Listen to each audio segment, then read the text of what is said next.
Hi friends, പുതിയൊരു വീഡിയോയിലേക്ക് എല്ലാവർക്കും സ്വാഗതം. അങ്ങനെ ശങ്കരനാരായണൻ വേദയോട് പറയാണ്, ദീപ്തിയുടെ ജീവിതം കൂടെ വെച്ച് കളിക്കാനാണ് നിങ്ങൾ തീരുമാനിച്ചിരിക്കുന്നതെങ്കിൽ ഈ ശങ്കരനാരായണൻ ആരാണെന്ന് നീ അറിയും, നിങ്ങൾ രണ്ടുപേരും അറിയും. പിന്നെ നിൻ്റെ ശ്രീയേട്ടൻ കളിക്കുന്നത് പോലെ ആയിരിക്കില്ല ഞാൻ കളിക്കുന്നത്, അപ്പോൾ അത് മനസ്സിൽ വെച്ചോ എന്ന് പറയുകയാണ്. പിന്നെ പറയുന്നുണ്ട്, ഈ ഒരു കാര്യത്തിൻ്റെ പേരിൽ നിൻ്റെ അമ്മ നിരാഹാര സമരം നടത്തി തുടങ്ങിയിട്ടുണ്ട്. ഇനി അവളുടെ ചെയ്ത കൂടി കണ്ടിട്ട് നിങ്ങൾ അടങ്ങുന്നുണ്ടെങ്കിൽ എനിക്കിപ്പോൾ ഒന്നും പറയാനില്ല എന്ന് പറഞ്ഞിട്ട് ആളങ്ങനെ പോവുകയാണ്. അങ്ങനെ വേദയാണെന്നുണ്ടെങ്കിൽ ആകെ വിഷമിച്ചിരിക്കുകയാണ്. നേരെ തന്നെ വിക്രത്തിനെ വിളിക്കുകയാണ്. വിക്രം ഇപ്പോൾ എവിടെയുണ്ട് എന്ന് പറയുമ്പോൾ വിക്രം ഇന്ന ജംഗ്ഷനിലുണ്ടെന്ന് പറയും. അപ്പോൾ പറയും, ഇപ്പോൾ എങ്ങോട്ട് പോകുക? ഞാനിപ്പോൾ വർക്ക്ഷോപ്പിലേക്ക് പോവുക, തൽക്കാലം അവിടെ നിൽക്കും, ഞാനിപ്പോൾ അരമണിക്കൂറിനുള്ളിൽ വരാം.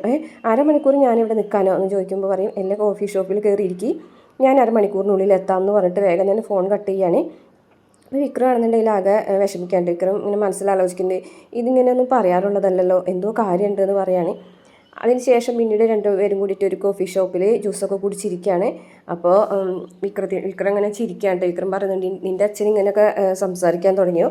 നിൻ്റെ അച്ഛൻ വിധി നടപ്പിലാക്കി അദ്ദേഹത്തിന് എന്താ സ്വന്തം വിധി നടപ്പാക്കുമ്പോൾ ഇങ്ങനെ തെറ്റുകൾ വരുന്നത്, മറ്റുള്ളവരുടെ വാക്ക് കേട്ട് തെറ്റിദ്ധാരണ കൊണ്ടു നടക്കുന്നതെന്നൊക്കെ ചോദിക്കാൻ കേട്ടോ. നിൻ്റെ അച്ഛന് എന്തോ മാനസികമായിട്ടുള്ള പ്രശ്നമുണ്ട്, വേഗം തന്നെ ഡോക്ടറെ കാണിക്കാൻ നല്ലതാണെന്നൊക്കെ പറയുമ്പോൾ വേദം പറയാം, എൻ്റെ അച്ഛനെ പരിഹസിക്കുകയാണോ? ഇപ്പോഴത്തെ മാനസികാവസ്ഥയിൽ അച്ഛൻ അങ്ങനെയൊക്കെ ചിന്തിക്കുന്നു എന്നേ ഉള്ളൂ എന്നൊക്കെ പറയുകയാണ്. എന്തായാലും പക്ഷേ യഥാർത്ഥത്തിൽ ഞാൻ അച്ഛൻ്റെ സംശയം ഇപ്പോൾ വിക്രമിനോട് തുറന്നു പറഞ്ഞിട്ടില്ല എന്ന് പറയട്ടോ. അതെന്താ, ഇനിയും സംശയങ്ങളുണ്ടോ എന്ന് ചോദിക്കുകയാണ്. അതല്ല, വിക്രമാണ് വരുണിനെ കൊണ്ട് ഇങ്ങനെയൊക്കെ ചെയ്യിക്കാൻ ശ്രമിക്കുന്നതെന്നാണ് അച്ഛൻ പറഞ്ഞത്. അപ്പോൾ വിക്രം പൊട്ടിച്ചിരിക്കുകയാണ് കേട്ടോ. എന്നിട്ട് പറയുന്നുണ്ട്, ഓഹോ, അങ്ങനെ ഒരു കണ്ടെത്തലും കൂടി ഇതിൻ്റെ പിന്നിലുണ്ടോ എന്ന് ചോദിക്കുകയാണ്. എന്നിട്ട് പിന്നെ എന്ത് പറഞ്ഞു എന്ന് പറയും കേട്ടോ. അല്ല, അങ്ങനെയാണ് അച്ഛൻ തെറ്റിദ്ധരിച്ചിരിക്കുന്നത്, അച്ഛനെ ശ്രീയേട്ടനായിരിക്കും അങ്ങനെ പറഞ്ഞു കൊടുത്ത് തെറ്റിദ്ധരിപ്പിച്ചിരിക്കുന്നത്. അങ്ങനെ ഒരാൾ പറഞ്ഞു കൊടുത്തിട്ടുണ്ടെങ്കിൽ മനസ്സ് മാറുന്ന ആളാണോ നിൻ്റെ അച്ഛൻ? നിൻ്റെ അച്ഛൻ എന്തൊക്കെ കാര്യങ്ങളിലാണ് വിധി നടപ്പിലാക്കുന്നത്, എന്നിട്ടിപ്പോൾ വേറെ ആരോ പറഞ്ഞു കൊടുത്തെന്ന് വിചാരിച്ചിട്ട് ഇതൊക്കെ വിശ്വസിക്കുകയാണോ ചെയ്യുന്നത്?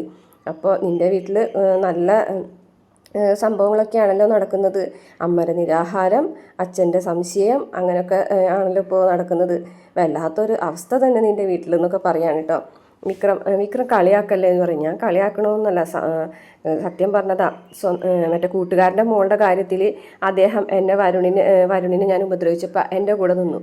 പക്ഷെ സ്വന്തം മോളെ കാര്യം വന്നപ്പോൾ ഞാൻ വരുണുമായിട്ട് ചേർന്ന് സ്വന്തം മോളെ ജീവിതം തകർക്കാൻ ശ്രമിക്കുന്നു എന്നാണല്ലോ കണ്ടെത്തൽ എന്ന് പറയാൻ കേട്ടോ. അങ്ങനെ അതെന്തായിരിക്കും അങ്ങനെ അച്ഛൻ തീരുമാനിക്കുന്നത്? അപ്പോൾ വിക്രം പറയാണ്, ഈ സ്വന്തം എന്നുള്ള വാക്കിന് കുറച്ച് വില കൂടുതലാണ്.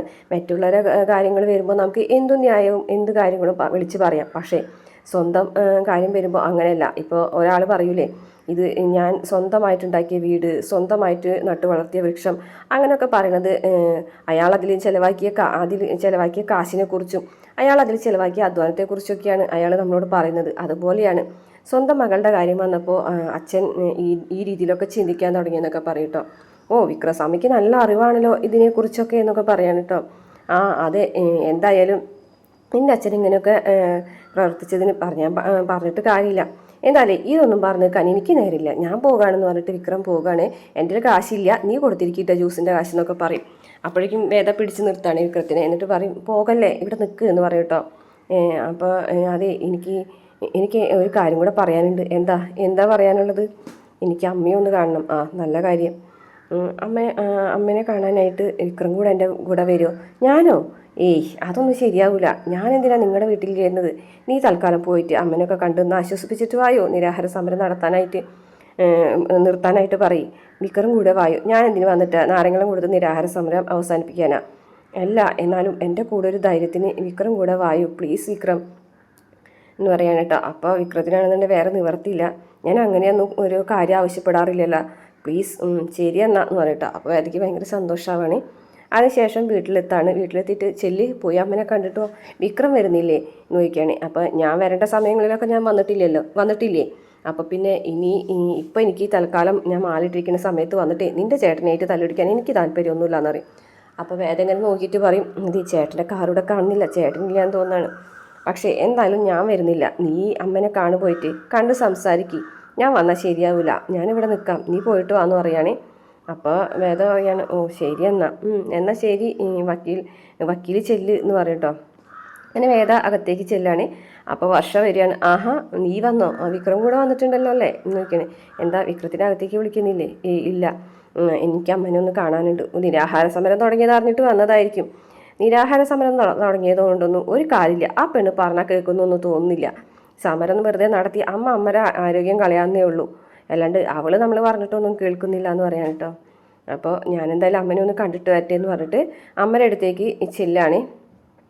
പത്മം വേദന കാണുമ്പോൾ അത്രയ്ക്ക് മൈൻഡൊന്നും ചെയ്യുന്നില്ല കേട്ടോ ആദ്യം. എന്നിട്ട് എഴുന്നേറ്റിരിക്കുന്നുണ്ട്. അപ്പോൾ അമ്മ എന്ത് പണിയെ കാണിക്കുന്നത്? അമ്മ എന്തിനാണ് വെറുതെ ആവശ്യമില്ലാതെ ഇങ്ങനെ നിരാഹാര സമരമൊക്കെ എടുക്കുന്നത് എന്ന് ചോദിക്കുകയാണ് കേട്ടോ. അപ്പോൾ പത്മം പറയാണ്, ഈ ലോകത്തിൽ അച്ഛനമ്മമാർക്ക് കൊടുക്കാവുന്ന ഏറ്റവും വലിയ വേദന എന്തെന്നറിയോ? മക്കളുടെ ചതി. എൻ്റെ 2 പെൺമക്കളും എന്നെ ചതിച്ചു എന്ന് പറയാണ്. പിന്നെ ആൺപിള്ളേരെ കാര്യം പറഞ്ഞിട്ട് കാര്യമില്ല.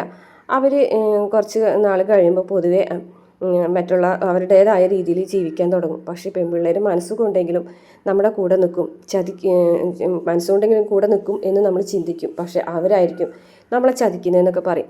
അപ്പോൾ വേദ പറയുന്നുണ്ട്, ഈ ചതിയിൽ ആണ് പെണ്ണു എന്നൊന്നുമില്ല. ആൺപിള്ളേരെന്താ ചതിക്കാറില്ലേ? സ്വന്തം ഇഷ്ടത്തിന് തന്നെയല്ലേ അവർ ജീവിക്കുന്നത്. അതൊക്കെ അവരുടെ പ്രിവിലേജാണ്.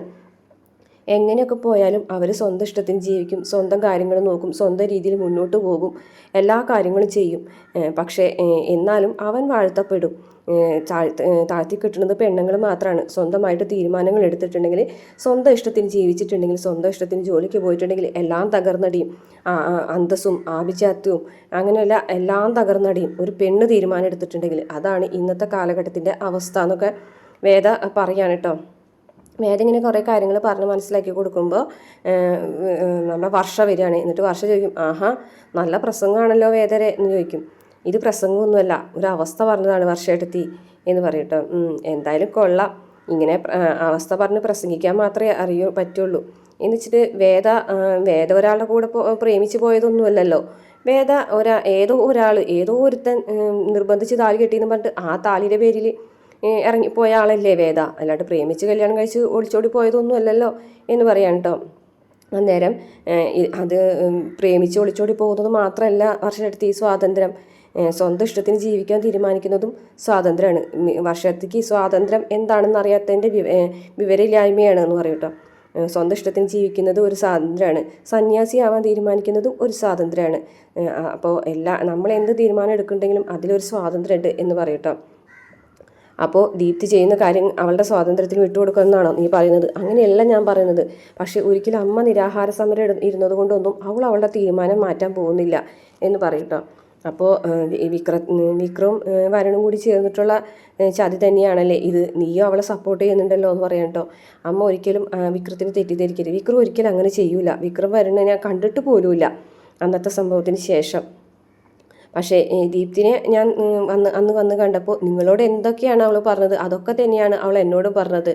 എന്നിട്ട് ഇപ്പോൾ നിങ്ങളിങ്ങനെ സമരം ഇരുന്നത് കൊണ്ടോ അല്ലെങ്കിൽ വിക്രത്തിനെ തെറ്റിദ്ധരിച്ചതുകൊണ്ടോ ഒന്നും കാര്യമില്ല. പിന്നെ എന്ത് ചെയ്യണം എന്ന് ചോദിക്കുകയാണേ. പിന്നെ വിക്രത്തിന് ഇങ്ങനെ ഒരു പേര് വന്നിട്ടുള്ളത് ആരോ തെറ്റിദ്ധരിപ്പിച്ചതിൻ്റെ പേരിലാണെന്ന് പറഞ്ഞിട്ട് വർഷനൊന്ന് നോക്കുകയാണ് കേട്ടോ. വർഷ തല കുമ്പിട്ട് ആര് തെറ്റിദ്ധരിപ്പിച്ചിട്ടുണ്ടെങ്കിലും അതിൻ്റെ പിന്നിൽ അവർക്ക് വേറെ പല ലക്ഷ്യങ്ങളും ഉണ്ടാവും. പക്ഷേ ഈ കാര്യത്തിൽ ദീപ്തിയുടെ കാര്യത്തിൽ അതൊന്നുമല്ല വേണ്ടത്. നിങ്ങൾ അവളുടെ മനസ്സ് മനസ്സിലാക്കാൻ ശ്രമിക്കണം എന്ന് വെച്ചിട്ട് ആ പയ്യനെ കല്യാണം കഴിക്കാൻ സമ്മതിക്കണം എന്നാണോ? ആ പയ്യനെക്കുറിച്ച് നിനക്ക് ശരിക്കും അറിയാഞ്ഞിട്ടാണ് ഈ സംസാരിക്കുന്നതെന്ന് പറയും. അറിയാഞ്ഞിട്ടൊന്നുമല്ല അമ്മേ, എനിക്ക് നന്നായിട്ട് അറിയാം. ഞാൻ അവനെ കാണാൻ പോയിട്ടുണ്ടായിരുന്നു എന്ന് പറയാൻ കേട്ടോ. എന്നിട്ട് ദീപ്തി പറഞ്ഞതൊക്കെ ഒപ്പം തന്നെയാണ് അവനും പറയാനുള്ളത്. എന്തായാലും ഞാൻ പോവുകയാണെന്ന് പറയുമ്പോൾ പറയും, വിക്രം നിൻ്റെ കൂടെ വന്നിട്ടുണ്ടെങ്കിൽ എനിക്ക് വിക്രത്തിൻ്റെ വായിൽ തന്നെ വിക്രം അത് ചെയ്തിട്ടില്ല എന്ന് കേൾക്കണം എന്ന് പറയുമ്പോൾ ഞാനിപ്പോൾ വിളിക്കാന്ന് പറഞ്ഞിട്ട് പോകും കേട്ടോ. ദേ അമ്മേ, ശ്രീയേട്ടൻ ഇത് അറിഞ്ഞിട്ടുണ്ടെങ്കിൽ അവസ്ഥ അറിയാലോ എന്ന് പറയും കേട്ടോ. നീ ഇവിടെ നിൽക്കുമ്പോഴല്ലേ ഞാനിതൊക്കെ ചെയ്യുന്നത്. ശ്രീ എനിക്ക് നന്നായിട്ട് അറിയാം, അവനറിഞ്ഞോട്ടെ എന്ന് തന്നെ പറയാണ് കേട്ടോ. അങ്ങനെ വർഷ ദേഷ്യത്തോടു കൂടിയിട്ട് മുറിയിൽ നിന്ന് ഇറങ്ങിപ്പോകും. അപ്പോൾ വിക്രത്തിനെ വിളിച്ചിട്ട് വേദ അകത്തേക്ക് ചെല്ലുകയാണ്. അപ്പോൾ പത്മം പറയുന്നുണ്ട്, എനിക്ക് ഈ കാര്യത്തിൽ അധിക വിശദീകരണങ്ങളോ സംസാരങ്ങളോ ഒന്നും നടത്താൻ താല്പര്യമില്ല. വിക്രം ഇതിന് കൂട്ടു നിന്നിട്ടുണ്ടോ എന്ന് മാത്രമാണ് എനിക്കറിയേണ്ടത്. വിക്രവും വരുണും ചേർന്നിട്ടാണോ ദീപ്തിയുടെ ജീവിതം നശിപ്പിക്കാനായിട്ട് തീരുമാനിച്ചിരിക്കുന്നതെന്ന് അങ്ങനെ ഒരു അഭിപ്രായം ഉണ്ട്. അത് സത്യമാണോ അല്ലേന്ന് എനിക്കറിയണം. സാമ്യായിരിക്കുന്ന സമയത്ത് നുണ പറയില്ല എന്നല്ലേ. അപ്പോൾ അതുകൊണ്ട് വിക്രം തന്നെ എനിക്ക് അത് നേരിട്ട് പറയണം എന്ന് പറയുമ്പോൾ വിക്രം മാല കൈ പിടിക്കുകയാണ്. മാല എടുത്ത് കൈ പിടിച്ചിട്ട് എനിക്കിതിലധികം സംസാരിക്കാനൊന്നുമില്ല, ഇല്ല എന്നുള്ളൊരു മറുപടി മാത്രമേ എനിക്കിതിൽ തരാനുള്ളൂ എന്ന് പറയുകയാണേ. അപ്പോൾ പത്മത്തിന് വിശ്വാസമാവാണ്. അപ്പോൾ വിക്രം പറയും, വാ വേദേ നമുക്ക് പോകാമെന്ന് പറഞ്ഞിട്ട് വേദനെ വിളിച്ച് അവിടെ നിന്ന് പോകും. അങ്ങനെ ഒരു ഡയറി മിൽക്ക് എടുത്തിട്ട് വർഷയുടെ കൈ കൊടുത്തിട്ട് ഇത് കൊച്ചിന് കൊടുക്കണം, അവൻ്റെ അപ്പച്ചി വന്നിരുന്നു എന്ന് പറയണം. ആ കൊച്ചെങ്കിലും ദേഷ്യം സ്പർദ്ധയൊന്നും ഇല്ലാതെ ജീവിക്കാൻ പഠിക്കട്ടെ എന്നൊക്കെ പറഞ്ഞു കണ്ടിട്ട് പോകും കേട്ടോ. അങ്ങനെ അവർ പേരും പോകുന്നത് നോക്കി നിൽക്കുന്ന വർഷയെ കാണിച്ചുകൊണ്ട് ഇന്നത്തെ എപ്പിസോഡ് അവസാനിക്കുകയാണ്. വീഡിയോ ഇഷ്ടപ്പെട്ട മറക്കാതെ നമ്മുടെ ചാനൽ ഒന്ന് സബ്സ്ക്രൈബ് ചെയ്ത് സപ്പോർട്ട് ചെയ്യണം കേട്ടോ.